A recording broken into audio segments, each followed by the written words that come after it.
Arthur Sterling was 66 years old, and on the day his son David presented him with a luxury Alaskan cruise, Arthur should have recognized the darkness lurking behind that rehearsed, radiant smile.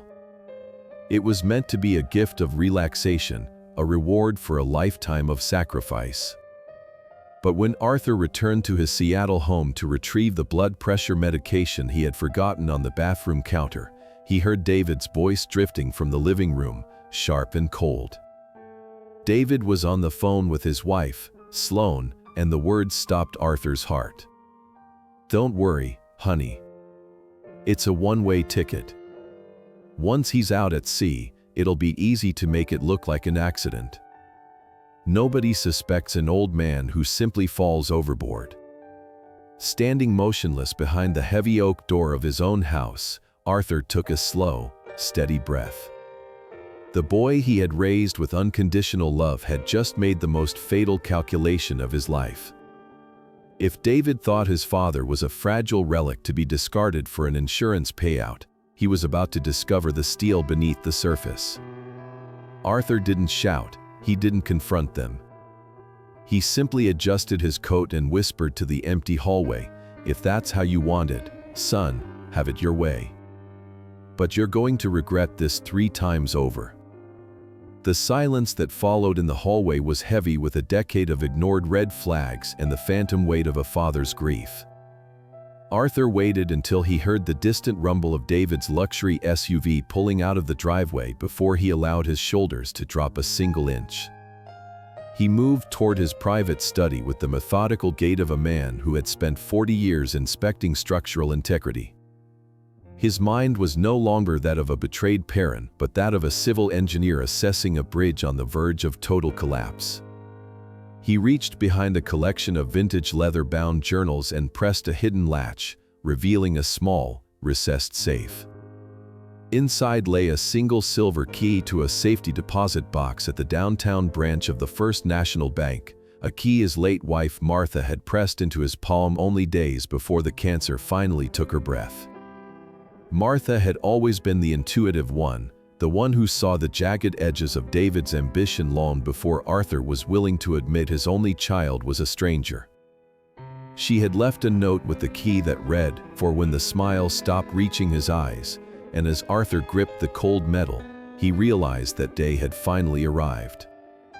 He checked his reflection in the hallway mirror, smoothing his gray hair and ensuring the mask of the doting, oblivious father was firmly in place.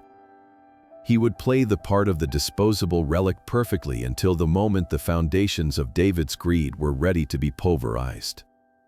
There would be no dramatic outbursts or tearful entreaties for mercy because Arthur knew that you could not negotiate with a rot that had already reached the core of the timber.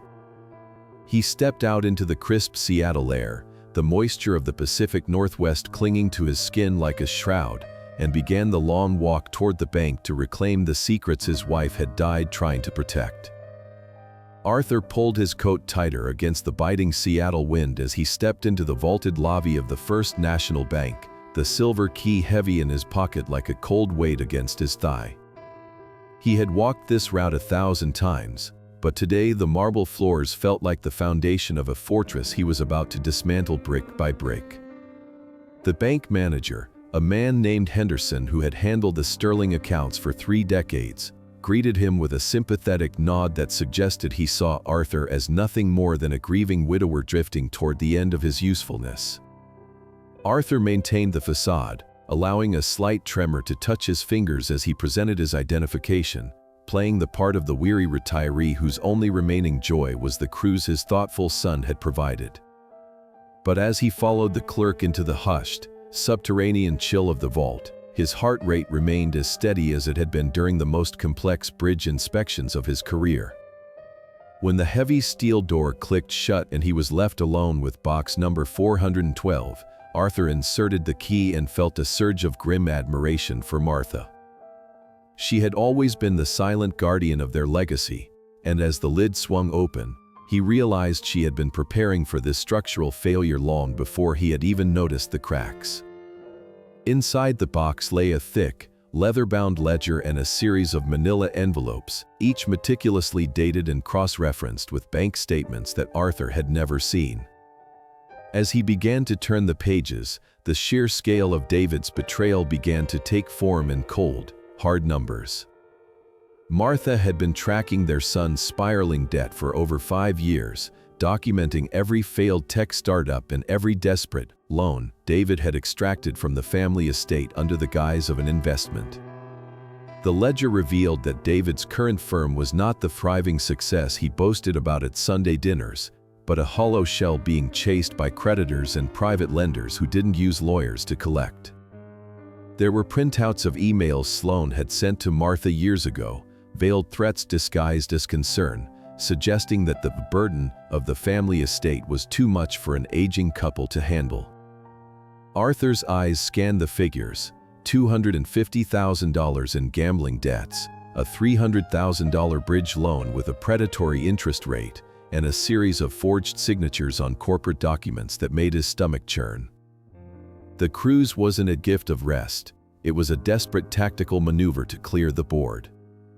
With Arthur out of the picture, the life insurance and the unencumbered ownership of the sterling properties would provide the liquidity David needed to pay off his sharks and start over. The realization sat in Arthur's chest not as a wound, but as a blueprint. He pulled out his tablet and began a methodical, engineering project of his own, documenting every asset, every account, and every cent that had been siphoned away. He saw the pattern David was following: the assumption that Arthur was too sentimental, too old, and too trusting to ever audit his own life.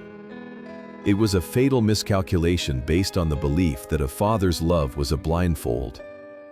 Arthur spent the next 4 hours in that small, silent room, effectively stripping David of his future. He initiated the process of moving the family trust into a restricted, irrevocable endowment, ensuring that any accidental death would result in the funds being tied up in probate for a decade or donated entirely to a maritime safety foundation.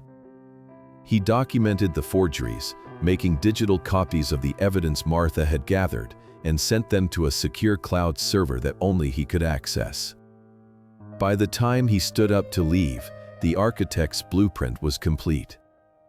He wasn't just going on a cruise, he was heading into a combat zone where he held all the logistical advantages. He returned the box to the clerk with a polite, frail smile, thanking her for her patience as he wiped a staged moisture from his eye. Outside, the Seattle rain had turned into a steady downpour, but for the first time in years, Arthur felt a strange, electric sense of purpose. He was no longer the victim of a one-way ticket. He was the designer of a trap that was already beginning to close. The morning of the departure arrived with a heavy, salt-misted air that clung to the Seattle waterfront, where the spirit of the North loomed like a white fortress against the steel-gray sky. David and Sloan were already waiting at the pier when Arthur arrived in a taxi, their faces bright with a forced, manic cheerfulness that felt as synthetic as the plastic laminates on the cruise tickets. Arthur stepped out of the vehicle, intentionally fumbling with his small suitcase and allowing his glasses to slip slightly down the bridge of his nose, playing the part of the slightly overwhelmed elder with practiced precision. David rushed forward to grab the bag, his grip tight and his eyes darting toward the massive ship as if he were looking at a countdown clock rather than a vacation vessel. Sloan followed closely behind, her hand resting on Arthur's arm with a patronizing squeeze that made his skin crawl, her voice a saccharine trill as she reminded him to take deep breaths and enjoy the sea air. "You've worked so hard for us, Arthur," she whispered, her eyes devoid of any warmth. "It's finally time for you to let go of everything." Arthur offered a watery, appreciative smile, nodding as if he were moved to the brink of tears, while internally he was noting the exact placement of the security cameras and the flow of the boarding passengers. He was a man who had spent his life calculating load-bearing capacities and stress points, and right now, he was observing the structural failure of his own son's soul. As they moved toward the check-in desk, the crowd of excited travelers surged around them, but Arthur's internal radar was locked onto a specific anomaly in the environment. Standing near one of the service entrances was a man in a crisp crew uniform, his cap pulled low over a face that lacked the practiced hospitality of the other staff members. While the rest of the crew was busy directing luggage and greeting families, this man was stationary, his gaze fixed solely on Arthur with a cold, predatory focus that didn't waver even when a child nearly tripped over his feet. Arthur recognized the type instantly, a man hired not for his service skills, but for his ability to follow instructions without question. He leaned into David, feigning a sudden dizzy spell that required him to clutch his son's shoulder, a move that allowed him to see David's eyes flick toward the man in the uniform and offer a microscopic, confirming nod. The transaction was complete, the handyman had been identified, and the contract was active. Arthur felt a surge of adrenaline that he hadn't experienced since his early days on a construction site, a sharp clarity that cut through the fog of his feigned confusion. He wasn't just a passenger on this ship. He was the primary target in a controlled demolition, and he had exactly 7 days to ensure that he wasn't the one who ended up in the rubble. Sloane stayed with him until they reached the gangway, her parting hug lingering a second too long as she whispered that they would be waiting for him right here at the pier when he returned, her voice carrying a finality that confirmed she never expected to see him again. David's goodbye was quicker, a firm pat on the back and a look that didn't quite meet Arthur's eyes, as if he were already mentally spending the insurance money that he believed would be his by the weekend. Arthur watched them walk away toward the parking garage, their strides light and unburdened, before he turned back toward the ship. He stood at the threshold of the Spirit of the North, the heavy hum of the engines vibrating through the soles of his shoes, and took a slow, deep breath of the briny air. The psychological game had officially moved into its first phase, and as he stepped onto the deck, he caught sight of the man in the yellow-trimmed crew uniform standing at the top of the ramp, waiting. Arthur didn't flinch. Instead, he adjusted his glasses, patted his pocket to ensure Martha's key was still there, and walked directly toward his cabin on the 8th floor. He knew that every step he took was being mapped, every movement recorded by the man behind him, but what the handyman didn't know was that Arthur had spent the last 48 hours memorizing the ship's technical schematics. He knew the location of every service corridor, every dead-end hallway, and every vantage point that was hidden from the standard security grid. If they wanted to play a game of shadows in the middle of the Pacific, Arthur was more than ready to show them that an old man with a blueprint was the most dangerous thing on the water. The first night aboard the Spirit of the North brought with it a rhythmic, haunting groan of steel as the vessel began its ascent into the dark, churning waters of the inside passage. Arthur sat in his cabin, the lights dimmed to a low amber, watching the black silhouette of the coastline slip past his balcony window like a fading memory. He had spent the last 3 hours meticulously unpacking his belongings, ensuring that his essential documents and the digital backups of David's financial betrayals were concealed within the lining of his old leather briefcase.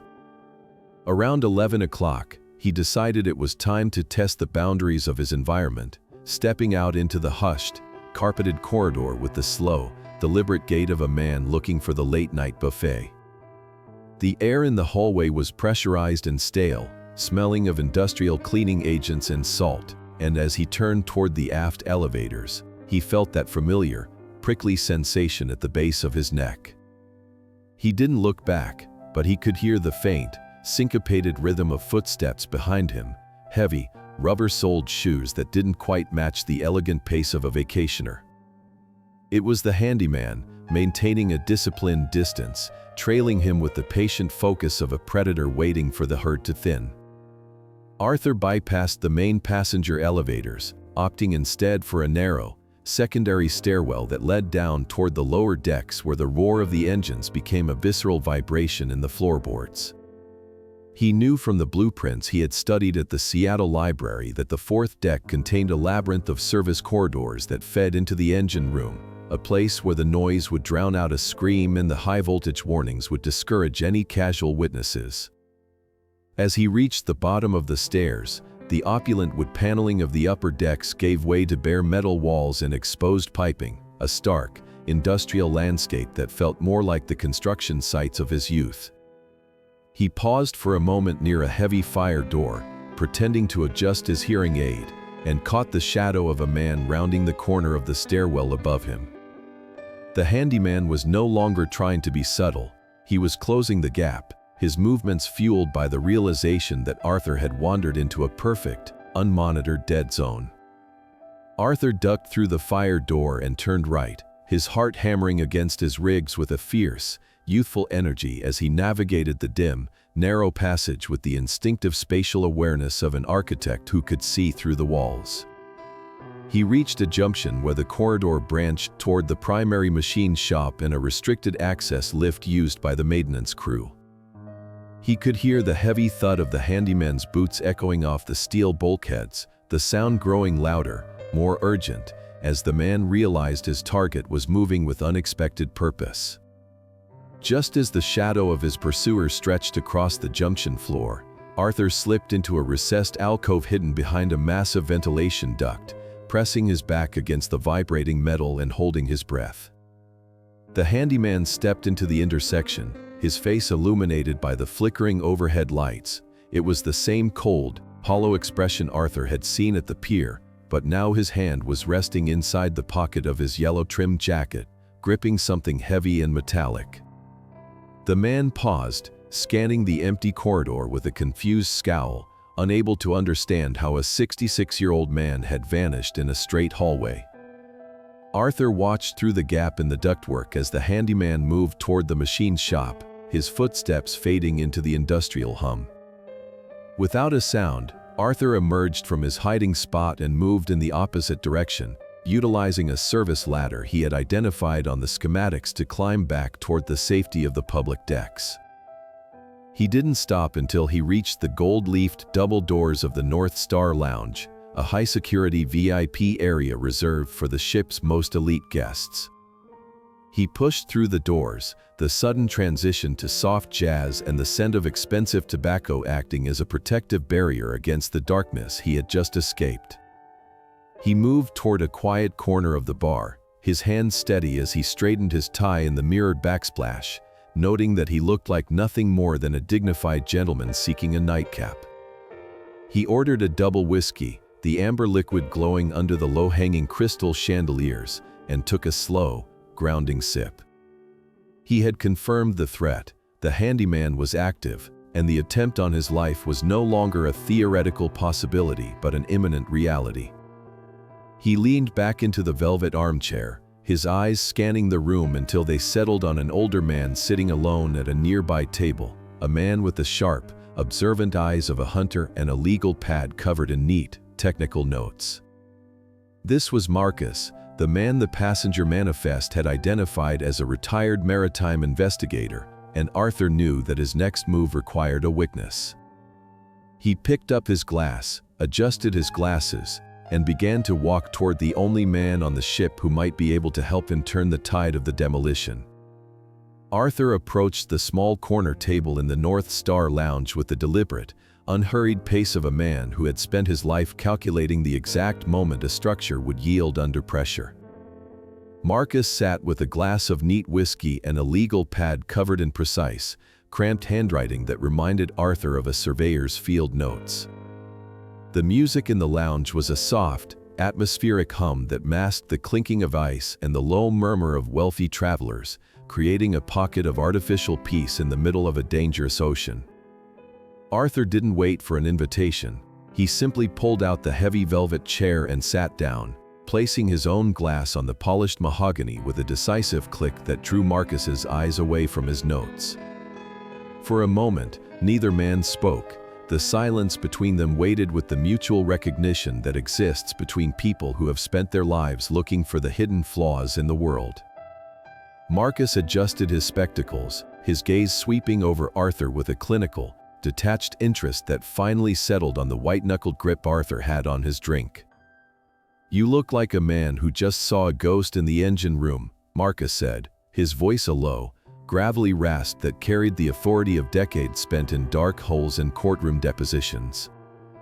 Arthur took a steadying sip of his whiskey, the warmth of the alcohol doing little to melt the ice that had formed in his gut during the chase in the corridors. He leaned in closer, his voice barely a whisper but carries the technical clarity of an engineering report. "My name is Arthur Sterling, and I believe I am currently being hunted by a man disguised as a member of this ship's maintenance crew," he began, watching Marcus's expression for any flicker of skepticism or dismissal. He didn't tell a story of hurt feelings or family squabbles. Instead, he detailed the structural anomalies of his son's sudden generosity, the one-way status of his ticket, and the specific physical characteristics of the man in the yellow-trimmed jacket who had trailed him through 3 decks. He described the encounter near the machine shop with the detached precision of a witness, noting the time, the lack of surveillance in the service tunnels, and the way the handyman had reached for a weapon when he thought he had his target cornered. Marcus listened without interruption, his hands remaining perfectly still on the table, but Arthur noticed the younger man's eyes sharpening, turning into 2 dark points of intense focus as the data points began to align into a recognizable pattern of criminal intent. When Arthur finished, Marcus didn't offer platitudes or reassurances. He simply picked up his pen and tapped it twice against his legal pad. "In 30 years of investigating maritime insurance fraud and disappearances at sea, I've learned that the most dangerous weapon on a ship isn't a gun or a knife.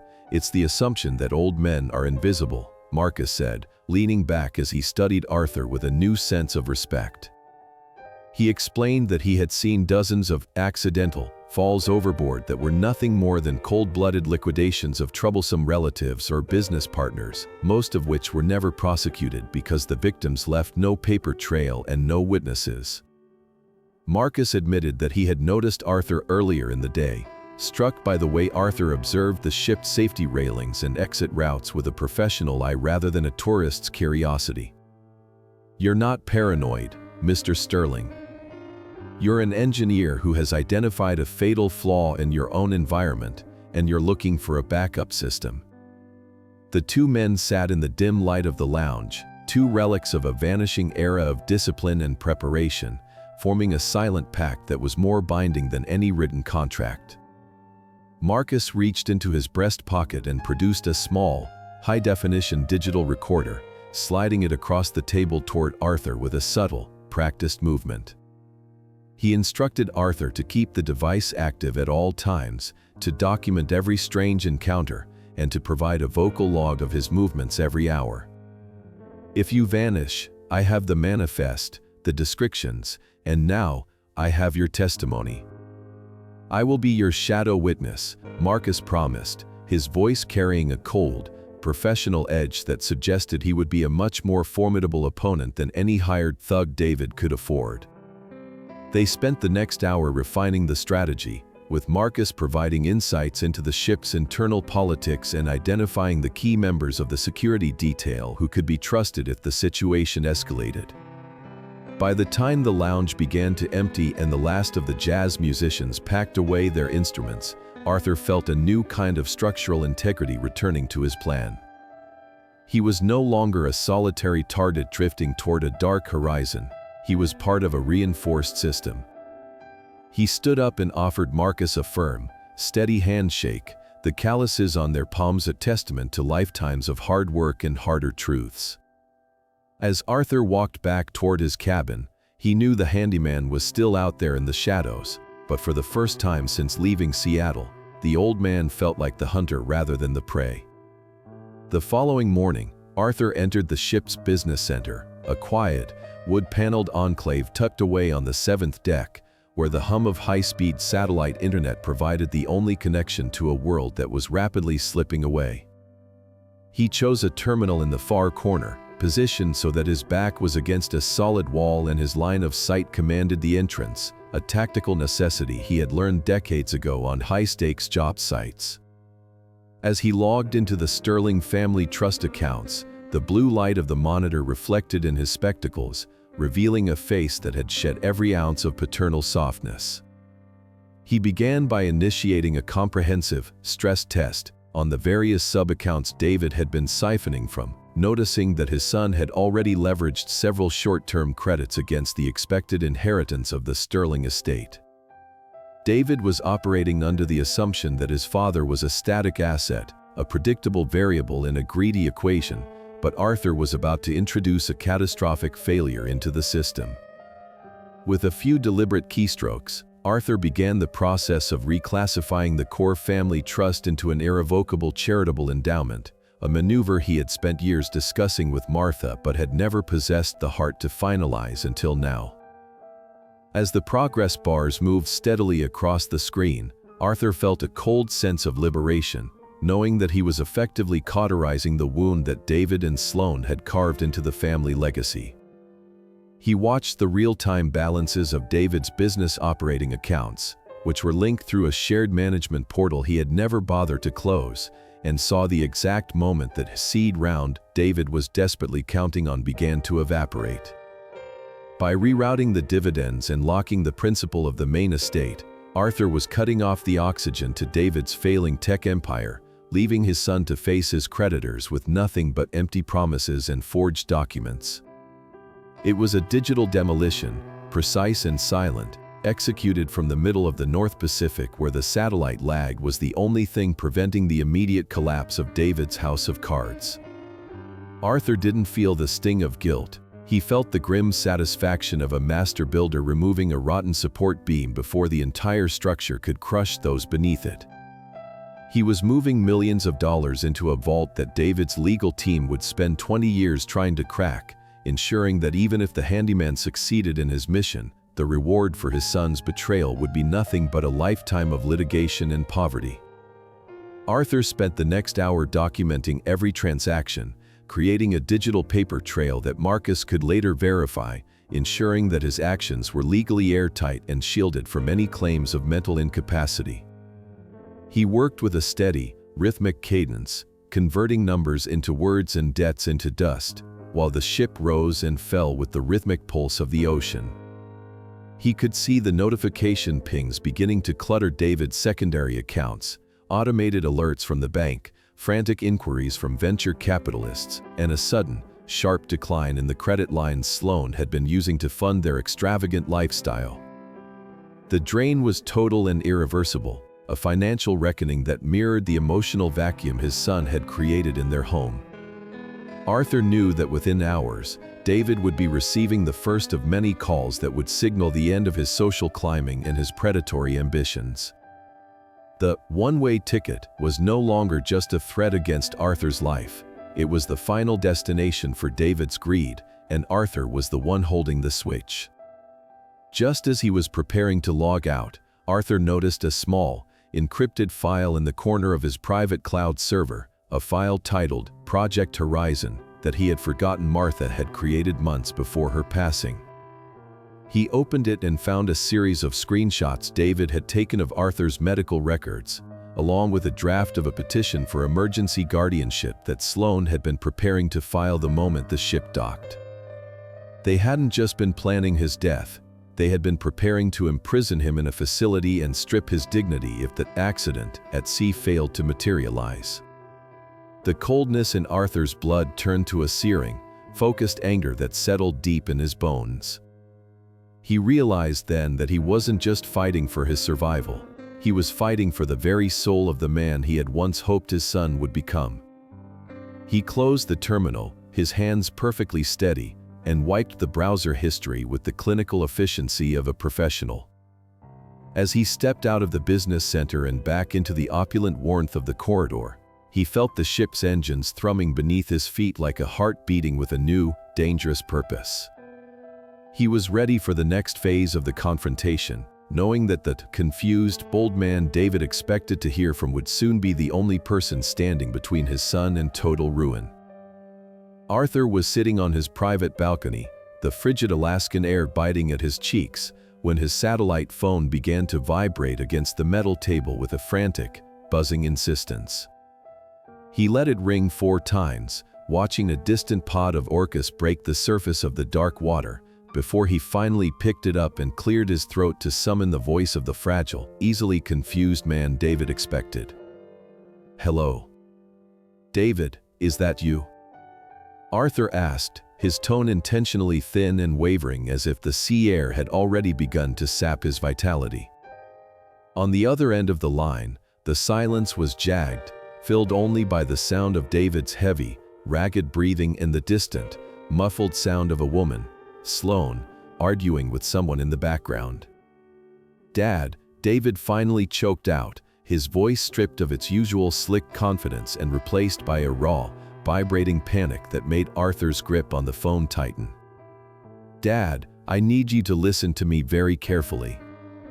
There's been a massive glitch at the bank. The venture capital group just pulled our Series B funding because they claim the family trust has been frozen. Everything is locked, Dad. I can't pay the payroll, I can't pay the lease, I can't even get Sloane's car out of the shop."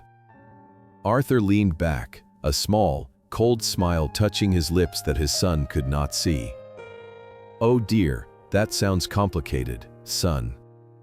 Are you sure it's not just one of those computer errors Marcus was telling me about at dinner?" David made a sound that was half sob, half growl, his desperation bleeding through the satellite link like ink in clear water. "It's not an error. Someone moved the entire principal into a restricted endowment. Henderson at the bank says he won't talk to anyone but you, and I told him you were in the middle of the ocean and couldn't be reached. Dad, I need your secondary passwords. Now. I need to move some things around just to keep the lights on until you get back." Arthur let a long, agonizing pause stretch between them, long enough for David to start rambling about liquidity events and temporary setbacks that Arthur knew were nothing more than the deaf rattles of a parasite. "Passwords? Oh, David, you know how my memory gets when I'm tired. I think I might have left those in the safe at home, or maybe I gave them to Martha's lawyer before I left. I'm just so seasick, son. This ship, it moves so much more than I expected. I feel like I'm constantly on the verge of falling over the edge." The mention of the edge was a deliberate lure, a psychological hook intended to remind David of the original plan, and it worked with chilling efficiency. David's voice dropped an octave, becoming suddenly hushed and urgently caring, the predator re-emerging from behind the mask of the frantic businessman. "I know, Dad. I know you're tired. That's why you need to relax. Don't worry about the money stuff right now, just try to rest.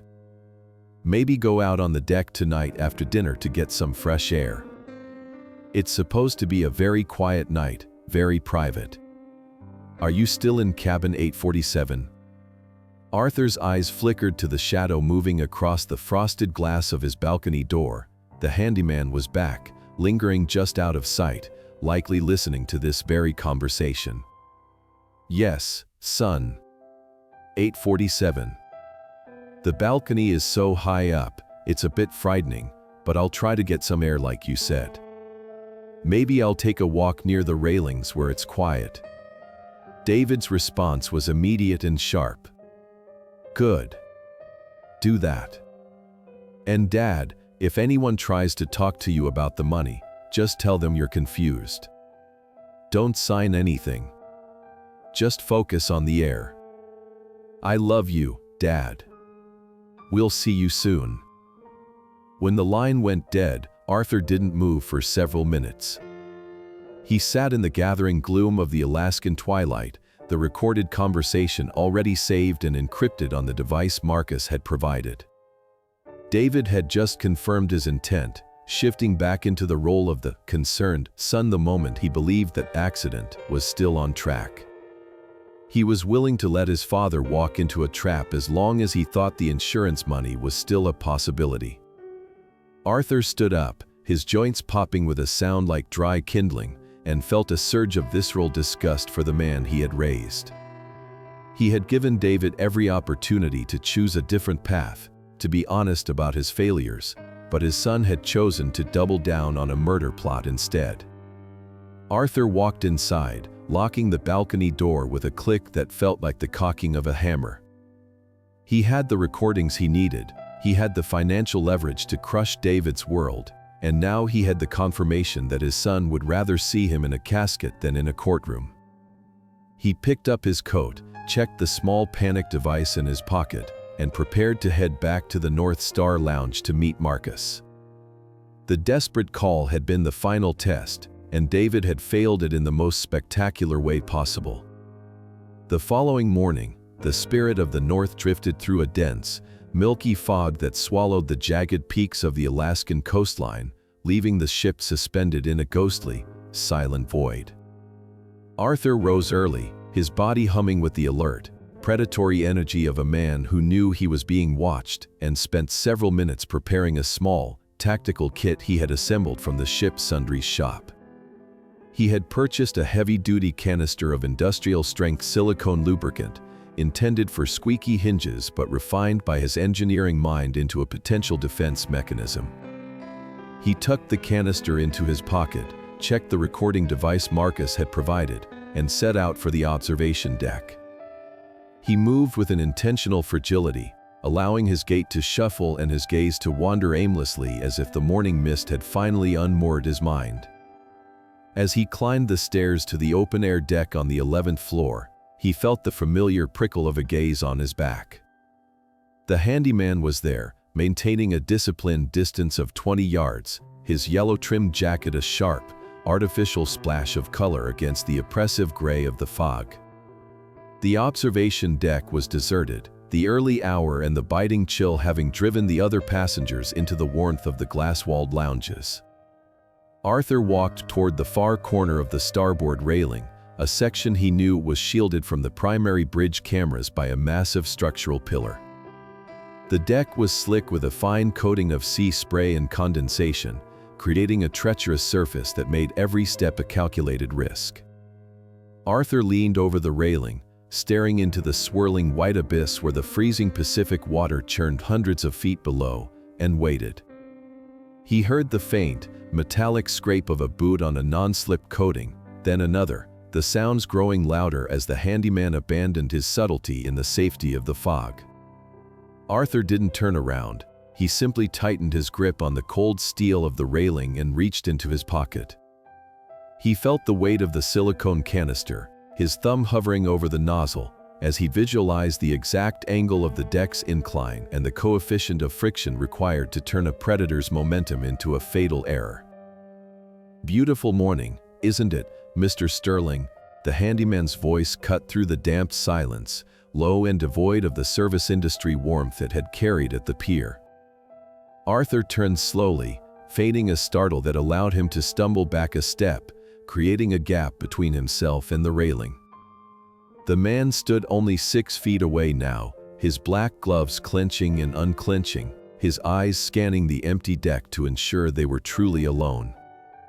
"The fog makes everything feel so small," Arthur replied, his voice thin and trembling with a staged terror that seemed to embolden the attacker. The handyman smiled, a cold, hollow baring of teeth, and took another step forward, his hand emerging from his pocket to reveal a small, high-voltage stun device. "It also makes things disappear very easily," the man whispered, shifting his weight to his front foot for the final lunge. In that fraction of a second, Arthur moved with the explosive precision of a spring being released from a tensioner. He didn't retreat, he pivoted, his arms sweeping in a low arc as he sprayed a thick, viscous stream of the industrial lubricant onto the deck plating exactly where the handyman was about to plant his lead foot. The result was a violent, chaotic failure of physics. The handyman's boot hit the lubricated surface and shot forward as if he had stepped onto wet ice, his momentum carrying his upper body into a wild, uncontrolled tumble. His arms flailed, the stun device clattering harmlessly to the deck, as his hip slammed into the heavy metal base of the railing with a sickening thud. He let out a sharp, choked gasp of pain, his body sliding toward the gap beneath the lowest safety rail where the deck met the open air. Arthur didn't watch him fall. He stepped forward and gripped the man's jacket collar, not to save him, but to hold him suspended over the ledge just long enough for the reality of his situation to sink in. The handyman's face was inches from the churning void, his eyes wide with a primal, suffocating fear as he clawed at the air. "You should be more careful near the railings," Arthur said, his voice now flat and absolute, the voice of the man who had ordered the demolition of entire city blocks. "My son David didn't tell you that I built bridges for 40 years, did he? I know exactly how much pressure it takes to break a man's grip." Arthur held him there for 5 agonizing seconds, letting the man hear the roar of the water and feel the spray on his skin, before he hauled him back onto the solid deck with a strength that defied his 66 years. The handyman collapsed into a heap, gasping for air and clutching his bruised ribs, his predatory confidence completely shattered by the old man's clinical counterstrike. Arthur stood over him, the empty silicone canister still in his hand, looking down with a mixture of pity and disgust. "Tell David and Sloan that the one-way ticket has changed hands," Arthur whispered, before turning and walking back toward the cabin entrance. He didn't look back to see if the man followed. He knew the handyman wouldn't move for several minutes. He had proven that he was not prey, and in the world of hired violence, that realization was more effective than any physical wound. As Arthur descended the stairs toward the VIP lounge, he checked the recording device in his pocket. He had the sound of the struggle, the man's gasps of fear, and the undeniable proof that an attempt had been made. The psychological game was over, and the war of attrition had begun. Arthur retreated to the quiet sanctuary of his cabin, the heavy thrum of the ship's stabilizers acting as a grounding rhythm for his racing pulse. He sat at the small, built-in desk and pulled out the worn leather folio he had retrieved from the bank, laying out the contents like the pieces of a complex structural puzzle.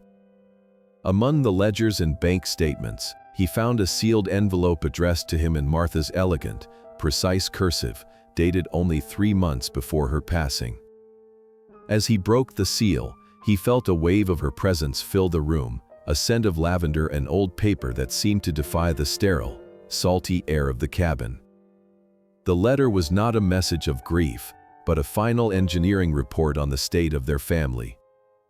Martha had written with a devastating clarity about the rot she had detected in Sloane's influence over David, documenting how their daughter-in-law had systematically alienated David from his oldest friends and replaced his moral compass with a despot, shallow ambition.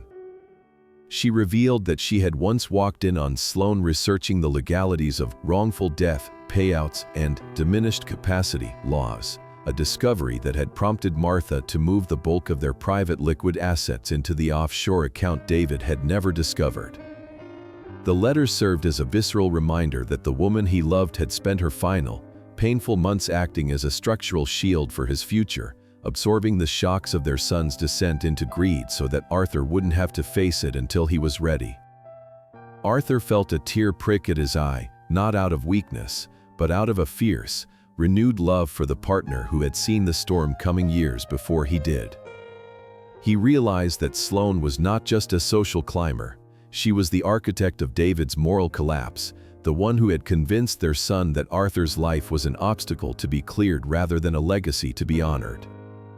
Martha's notes described Sloane as a predatory force who viewed people as assets to be liquidated once their depreciation reached a certain threshold. It was a chillingly accurate assessment that mirrored the engineering principles Arthur had applied to inanimate materials for 40 years. He understood now that David had been engineered by Sloane to see his own father as a disposable relic, a structural component that had outlived its load-bearing utility. Arthur began to cross-reference Martha's notes with the digital evidence he had gathered in the business center, finding a direct correlation between David's most desperate financial glitches and Sloane's increasing demands for luxury upgrades to their Seattle lifestyle. He saw the pattern of a man being squeezed by a vice of his own making, pushed by a woman who wouldn't accept anything less than the appearance of total success, even if that success was built on the foundation of a father's murder. The ghost of Martha seemed to stand beside him, her hand on his shoulder, as he finalized the documentation that would prove Sloan was the primary conspirator in the plot. He wasn't just going to stop David, he was going to dismantle the entire empire Sloan had tried to build on the ruins of the Sterling name. He felt a cold, crystalline resolve settle into his marrow, a certainty that Martha's love had reached beyond the grave to give him the tools for this final, necessary demolition. He spent the remainder of the evening preparing the files for Marcus, organizing the evidence into a chronological narrative that no jury could ignore. He included Martha's letters, the bank forgeries, the recordings of David's desperate phone calls, and the technical breakdown of the accident the handyman had tried to execute on the observation deck. By the time the moon rose over the churning black water of the Gulf of Alaska, Arthur had created a comprehensive case file for his own survival. He looked at the photo of Martha he kept in his wallet, her smile radiant and knowing, and whispered a silent thank you to the woman who had always been the strongest pillar in his life. He was ready to stop being the victim of their one-way ticket and start being the witness for the prosecution. The ghost of his wife had provided the blueprints, and Arthur was finally ready to begin the heavy lifting.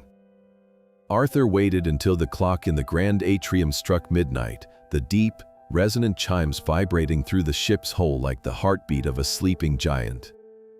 With Marcus stationed at the end of the 11th deck corridor acting as a lookout, Arthur used a master keycard, a tool Marcus had acquired through a professional courtesy from a disgruntled former security officer, to slip into the handyman's temporary crew quarters. The room was a cramped, windowless cell that smelled of damp wool and cheap tobacco, a stark contrast to the mahogany-veined luxury of Arthur's own suite. Arthur moved with the silent efficiency of a shadow, his gloved hands navigating the small space without disturbing the thin layer of dust on the dresser.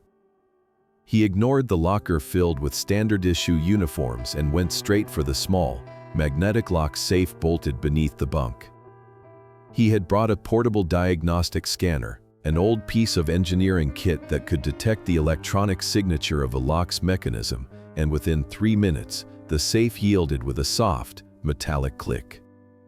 Inside, tucked beneath a stack of untraceable currency, lay the handyman's burner phone, a black, nondescript device that held the digital tether to David and Sloane's treachery.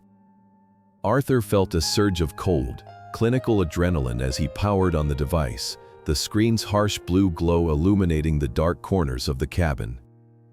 There were no contacts listed by name, only a series of encrypted strings, but the message history was an unfiltered map of a murder in progress. He scrolled through a thread of high-resolution images that made his breath catch in his throat. There were photos of him, taken from across the street of his Seattle home, during his morning walks, and even one of him sitting at Martha's graveside. The captions were written in Sloane's unmistakable, clipped prose, providing the handyman with a detailed itinerary of Arthur's vulnerabilities. One message, sent only 2 days before the cruise, read, "The balcony in 847 has the lowest railing height on the ship. Once he's medicated, it won't take more than a 10-pound push." Arthur stared at the words, the technicality of the 10-pound push striking him with more force than any emotional outburst ever could. They had calculated his death with the same dispassionate precision he used to calculate the wind load on a suspension bridge. Arthur's hands remained perfectly steady as he used his own phone to record a video of the screen, scrolling through the directives David had sent regarding the insurance payout and the disposal of the body once the ship reached international waters. There was even a wire transfer confirmation for a $20,000 deposit, a down payment on a new life, as Sloane had termed it in a moment of rare, dark poeticism. Arthur realized then that the man following him wasn't just a random thug. He was a specialist, someone David had vetted through the darker channels of his failing business world. The burner phone was the black box of the demolition, the final piece of evidence required to link the intent to the action. He carefully replaced the phone and relocked the safe, ensuring that the handyman would find everything exactly as he had left it. As he slipped back out into the corridor, Arthur found Marcus waiting in the shadows of the linen closet, his face a grim mask of anticipation. "I have it all," Arthur whispered, the words tasting like iron in his mouth. "The photos, the wire transfers, and the instructions for the balcony. They didn't just want me dead, they wanted me forgotten before I even hit the water." Marcus took a long, slow breath, his eyes narrowing as he processed the information. "That burner phone is the nail in their coffin, Arthur. But we have to be careful. The handyman will realize it was moved if we aren't surgical about this. We need to get this data to the captain tonight. On a ship this size, the captain is the law, the jury, and the jailer until we dock." Arthur nodded, the weight of the folio in his pocket feeling lighter now that it was balanced by the weight of the truth. He looked toward the bow of the ship, where the bridge tower rose into the starry Alaskan night like a beacon. The time for hiding was over. He had spent his life building structures that were meant to last forever, but tonight, he was going to enjoy the meticulous, controlled collapse of the only thing he had built that had truly failed. The ascent to the bridge felt like a journey into the nerve center of a floating city, a transition from the world of illusions into the cold reality of command. Marcus led the way through the restricted corridors with the confidence of a man who had navigated every echelon of maritime bureaucracy, while Arthur walked behind him, his hand pressed against the thick folio in his pocket as if he were guarding the last remaining records of a fallen civilization. They were met at the heavy steel doors of the bridge by a young officer who looked ready to deny them entry, but Marcus simply leaned in and spoke three quiet, urgent words that made the boy's eyes widen and his hand reach immediately for the intercom. Within minutes, the doors hissed open, and they were ushered into the darkened sanctuary of the bridge, a space dominated by the rhythmic ticking of navigation instruments and the vast, starlit panoramic of the Pacific Ocean. Captain John Peterson stood at the center of the room, his uniform crisp and his expression as unreadable as the nautical charts glowing on the monitors behind him. He didn't offer a handshake, he simply gestured toward a small conference table in the shadows of the charting room and waited for the silence to settle. "Mr. Sterling, Marcus tells me you've identified a structural failure in the safety of my vessel," the captain began, his voice carrying the deep, weathered resonance of a man who had spent 40 years making life and death decisions in the dark. Arthur didn't waste time on emotional entreaties. He laid out the folio and the recording device with the clinical efficiency of a lead investigator presenting a bridge collapse analysis.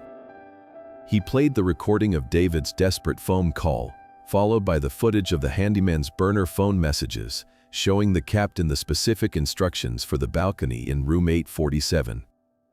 He laid out the wire transfer receipts and Martha's letters, connecting the dots between David's financial ruin and the bounty placed on Arthur's life. As the evidence unfolded, the air in the room seemed to grow colder, the mechanical hum of the bridge fading into the background as the captain leaned forward, his eyes narrowing as he scanned the photos of Arthur taken at the cemetery. "This is no longer a matter of family squabbles, Mr. Sterling," Peterson said, his voice dropping to a dangerous, low vibrato. "This is a premeditated murder attempt using my crew's uniform as a shroud. On my ship, that is an act of piracy against the peace of the sea." The captain summoned his chief of security, a former Special Air Service operative named Miller who arrived with the silent, coiled energy of a leopard. Together, they refined the dark op Marcus had suggested, deciding that the best way to secure a conviction was not to arrest the handyman now, but to catch him in the act of the attempt. The captain explained that they would install a high-definition, concealed camera on Arthur's balcony and replace the glass in the door with a reinforced, shatterproof polymer that would prevent any forced entry from the outside. They would also provide Arthur with a high-gain audio transmitter hidden in his lapel, allowing Miller's team to monitor every breath and every footstep in the corridor. "The gala is the perfect stage," Miller noted, his eyes fixed on the blueprints of the 8th deck. "The noise, the crowd, and the assumption that everyone is distracted will give our friend the confidence he needs to make his final move. We will be waiting in the adjacent suites, Mr. Sterling. You will be the bait, but you will be the most protected man on the planet.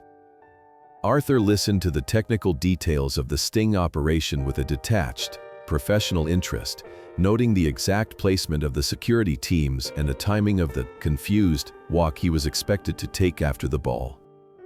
He felt no fear, only a strange, cold satisfaction that the demolition he had planned was now being overseen by professionals who understood the necessity of a clean break.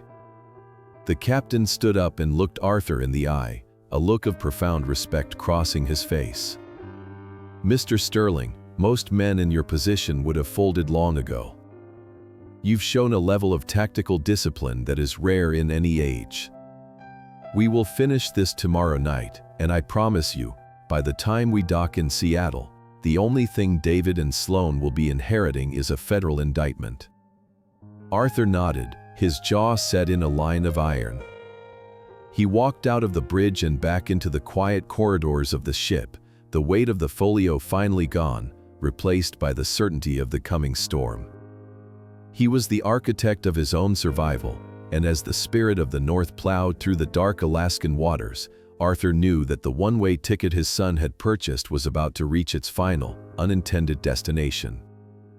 The night of the captain's gala arrived with a shimmering, artificial brilliance that seemed to mask the cold, predatory intent lurking beneath the ship's surface. Arthur dressed with the meticulous attention to detail of a man preparing for a final inspection, smoothing the lapels of his tuxedo and ensuring the tiny transmitter Miller had provided was perfectly concealed beneath his silk tie. He looked in the mirror and saw not a victim, but a structural engineer who had identified a fatal flaw and was now waiting for the inevitable collapse. The main ballroom was a cavern of gold leaf and crystal, filled with the scent of expensive perfume and the frantic, upbeat tempo of a live swing band. Arthur moved through the crowd with a staged, vacant smile, nodding to fellow passengers while his mind tracked the tactical layout Miller had briefed him on. He could feel the eyes of the handyman on him from across the room. The man was no longer wearing his crew uniform, but a sharp, black suit that allowed him to blend into the shadows of the bar. Arthur took a glass of champagne and moved toward the glass doors leading to the aft observation deck, projecting an aura of slight intoxication and exhaustion that he knew would be the ultimate lure. As he stepped out into the night air, the roar of the party faded into a distant, muffled hum, replaced by the rhythmic, white noise hiss of the Pacific churning far below. The deck was poorly lit, the moon obscured by a thick blanket of clouds that turned the ocean into a vast, swallowing void. Arthur walked toward the railing of his own private balcony area, which had been specially rigged by the security team, and leaned heavily against the cold steel. He felt the vibration of the ship's engines in his palms, a steady pulse that matched the calm, rhythmic beating of his heart. He knew that Miller's team was positioned in the darkened suites on either side of him, their thermal optics locked onto the corridor behind him. He took a slow breath of the briny air and waited, his fingers brushing the silent panic button in his pocket. He heard the faint, metallic snick of a door latch. The handyman had used a stolen keycard to enter the suite. Arthur didn't turn. He simply allowed his head to droop, the perfect picture of a tired old man who had finally succumbed to the one-way relaxation David had promised. The footsteps were nearly silent, a predatory glide across the balcony's non-slipped surface that only an ear tuned to the structural echoes of the ship could detect. Arthur felt the air pressure change as the handyman stepped into the small space, the man's presence a cold, dark weight against his back. "It's a long way down, Mr. Sterling," the voice whispered, no longer feigning the hospitality of a steward. "A shame that a man your age would lose his balance after such a lovely party. David and Sloan will be devastated, of course." Arthur felt a gloved hand rest on his shoulder, a preparatory grip meant to steady the target before the final, 10-pound push. In that moment, Arthur stood up straight, his entire posture shifting from fragile to iron-willed. "My wife Martha always said that greed makes a man blind to the weight of his own soul," Arthur said, his voice ringing out with a clarity that made the handyman flinch. "You should have checked the structural integrity of your plan before you stepped onto my deck."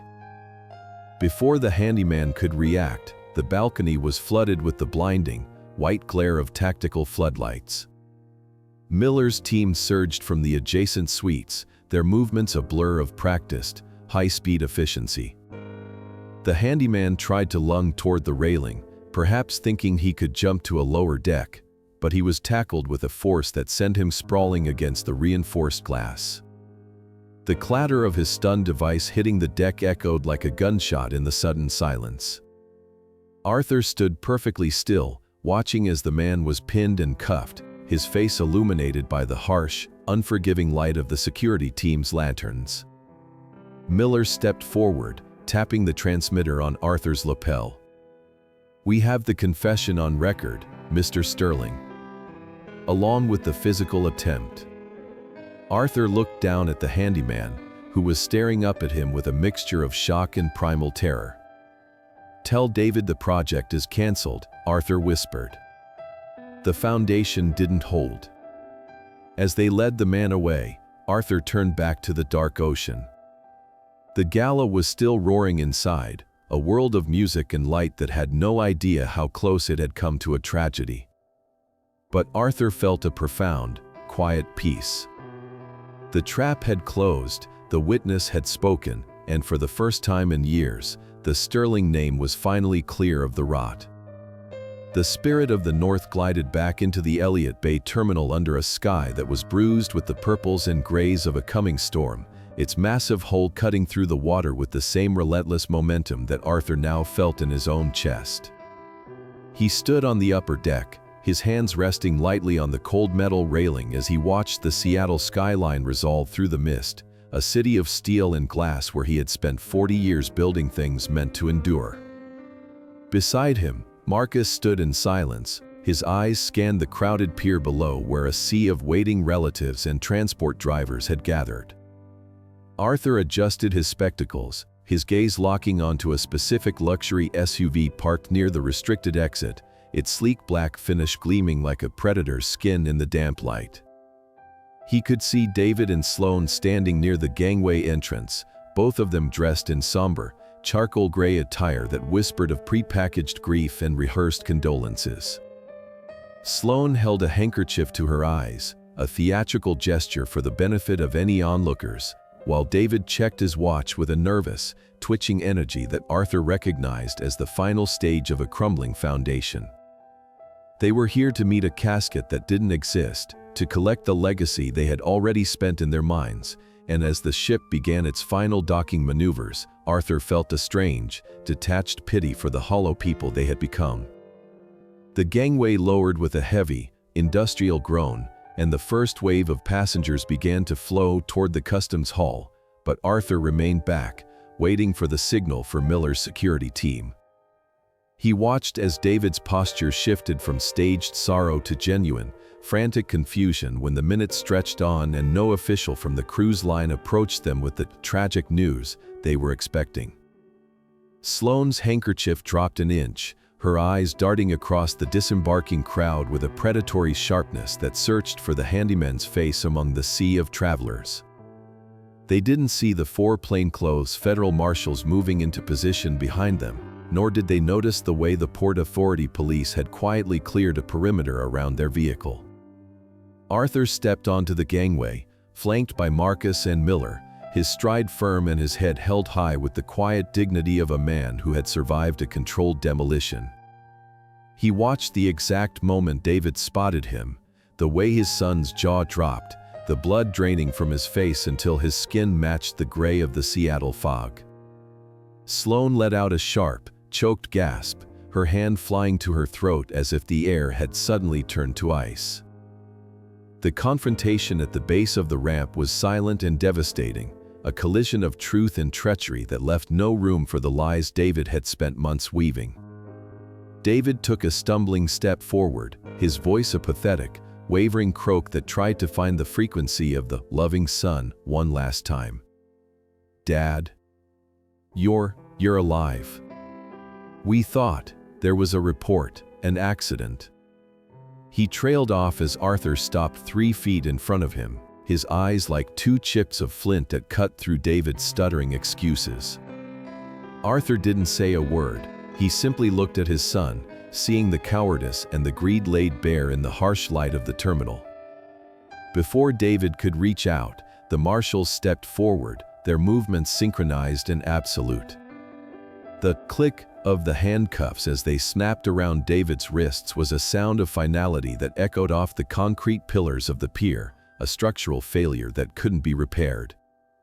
Sloane began to scream, a high, panicked sound that drew the eyes of every traveler on the pier, but the officers were already reading her the rights she had ignored when she plotted her father-in-law's murder. As they were led toward the waiting police cruisers, David looked back over his shoulder, his eyes wide with a primal, desperate pleading that made Arthur's heart feel like a leaden weight. "Dad, please." It was Sloane. "She said we needed the money. I didn't want to." The betrayal of his own wife was the final, rotting plank in David's character, a complete collapse of honor that Arthur watched with a cold, engineering detachment. He stood on the rain-slicked pavement, the mist clinging to his coat, and watched as the doors of the cruisers slammed shut, the blue and red lights reflecting in the puddles like a neon reckoning. Marcus placed a steady hand on Arthur's shoulder, a silent gesture of support as the crowd of onlookers began to whisper and point. "It's over, Arthur," Marcus said softly, his voice a low rumble against the sound of the departing sirens. Arthur took a slow, deep breath of the Seattle air, the air of his home, and felt the tension of the last 7 days finally begin to dissipate. He turned his back on the pier and the wreckage of his son's life, walking toward the exit with the steady, measured pace of a man who knew exactly how to rebuild from the ruins. The fluorescent lights of the King County Correctional Facility flickered with a harsh, institutional buzz that seemed to vibrate against the very marrow of Arthur's bones as he sat in the small, glass-partitioned visitation room. He had spent his morning reviewing the final structural analysis of the Sterling estate with his lawyers, ensuring every loophole was sealed and every asset was shielded behind a wall of irrevocable trusts that David's legal team would never penetrate. When the heavy steel door at the far end of the room opened, David was led in by a somber-faced guard, his orange jumpsuit a jarring, garish contrast to the tailored charcoal suits he had worn to every family dinner. His son looked diminished, the slick, tech entrepreneur confidence having evaporated to reveal a pale, trembling man whose eyes were rimmed with the red exhaustion of a week spent in a holding cell. As David sat down and picked up the heavy plastic receiver, his hands shook with such violence that the cord rattled against the metal desk. Arthur didn't pick up his own receiver immediately. He simply looked at the man across the glass, observing the wreckage of his son's character with the same detached, clinical eye he had once used to inspect a collapsed freeway support. When Arthur finally spoke, his voice was as steady and cold as a winter morning in the Cascades, a tone that brooked no interruption and offered no room for the frantic apologies David began to stutter. "I'm not here to listen to your excuses about Sloane or your debts, David," Arthur said, his words cutting through the air with the precision of a diamond saw. "I am here to deliver the final account of the Sterling family." He laid a single, laminated sheet of paper against the glass, a document that detailed the total liquidation of David's interest in any future inheritance. Arthur explained with agonizing clarity how he had spent the last 40 years building a foundation intended to support generations, only to realize that he had allowed a structural rot to go unnoticed until it had nearly claimed his life. He told David about the evidence from the ship, the recordings from the balcony, and the burner phone messages that proved David had calculated that £10 push required to turn his father into a life insurance payout.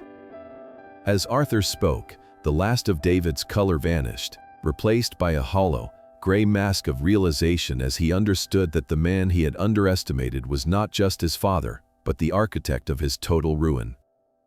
Arthur leaned in closer to the glass, his gaze unblinking as he delivered the final, crushing blow to David's ambitions. "I have signed the papers to convert your childhood home into a shelter for elderly victims of financial exploitation," he whispered, watching as David's eyes filled with a desperate, self-pitying moisture. "The trust you tried to drain is now an endowment that will ensure men like the one you hired can never touch another soul like mine." David began to sob, a weak, wet sound that lacked any true weight of remorse, crying out about how he was still Arthur's only son and how he couldn't survive 20 years in a federal penitentiary. Arthur watched the display of weakness with a profound, quiet sadness, realizing that he was finally seeing the true David, stripped of the veneer of success and the influence of Sloane's toxic ambition. He didn't feel a surge of triumph. He felt the somber peace of an engineer who had finally cleared the site of a failed project so that something honest could be built in its place. He told David that the lawyers would handle the remaining details and that there would be no further visits, no letters, and no second chances. As Arthur stood up to leave, David pressed his palm against the glass, a final, pathetic gesture of connection that Arthur did not return. "Why, Dad?" David choked out, his voice cracking with a primal, terrified confusion. "I was your son. You were supposed to protect me." Arthur paused at the door, his hand resting on the heavy metal handle as he looked back one last time. "A father's job is to build a foundation of honor, David," he said, his voice regaining a touch of the warmth it had held before the one-way ticket had been purchased. "I spent 60 years protecting you from the world, but I failed to protect you from yourself. This is the only way left to save whatever is left of your soul." He stepped out into the hallway, the heavy door slamming shut with a finality that echoed through the concrete corridors like a period at the end of a long, painful sentence. As he walked toward the exit and the fresh, salt-tinged air of the Seattle morning, Arthur felt the burden of his son's betrayal finally lifting, replaced by the structural integrity of a life that was now entirely his own. The sun was beginning to dip below the jagged horizon of the Olympic Mountains, casting long, amber shadows across the quiet hills of Lakeview Cemetery as Arthur Sterling stood before Martha's headstone. The air was crisp, carrying the scent of damp earth and late-blooming cedar, a peaceful contrast to the cold, mechanical hum of the ship that had nearly become his tomb. He reached out and brushed a stray leaf from the polished granite, his fingers tracing the letters of her name with a tenderness that had only deepened through the fire of the last month. "It's done, Martha," he whispered, his voice steady and low, carried away by the gentle evening breeze. "The house is clear, the legacy is safe, and the rot has been removed from the foundation." He felt a profound sense of relief, a structural weightlessness that came from knowing the burden of David's greed would never again threaten the integrity of their name. He had spent his life building things meant to last, and in this final, most difficult project, he had successfully preserved the only thing that truly mattered, his dignity and the memory of the woman who had protected him from beyond the grave. Earlier that morning, Arthur had met with the directors of the Sterling Foundation for Elder Protection, a new organization he had established using the liquidated remains of David's failed enterprises. The foundation was now headquartered in the very house where David and Sloane had plotted his demise, a transformation that Arthur found deeply poetic. Where there had once been whispers of murder and the cold calculation of insurance payouts, there were now offices dedicated to forensic accounting and legal advocacy for seniors who had been targeted by their own kin. He had donated the vast majority of the Sterling Trust to this cause, keeping only enough to live a comfortable, modest life, ensuring that his death would never again be a profitable venture for anyone. As he sat in his new, smaller apartment overlooking the Sound, he realized that he had never felt wealthier.